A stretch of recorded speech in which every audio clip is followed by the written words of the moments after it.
School চাঁদ বাগান। আসলে নিচ থেকে বোঝা যাচ্ছে না যে উপরে একটি বাগান রয়েছে, তাও আবার এত সুন্দর।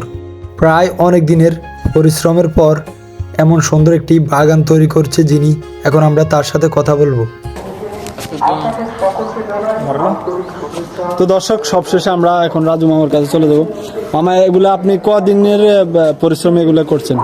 এগুলা করতে আমার অনেক দিনের হয়েছে, পরিশ্রম করছি আমি। মানে আনুমানিক কতদিন হবে?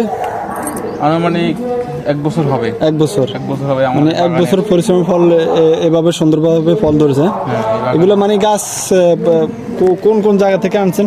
এগুলো আমি বিদেশ থেকে আনছি, এবং এই গাছটা আনছি ইংল্যান্ড থেকে। এটা ইংল্যান্ড থেকে গাছটা আনছি। এটা কি ফুল গাছ না? হ্যাঁ। এটার নাম কি ফুল? এটা ফিঙ্কন একটা গাছ। ফিঙ্কন?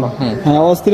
এই ফল গাছটা দেখতে আসলে জাম্বুরের গাছের মতো, কিন্তু না, এগুলো অন্য জাতের একটি কমলা। তো আমরা একটি কমলা নিয়েছি, এখন এটা খেয়ে দেখবো আসলে কেমন এর স্বাদ। করিয়ালা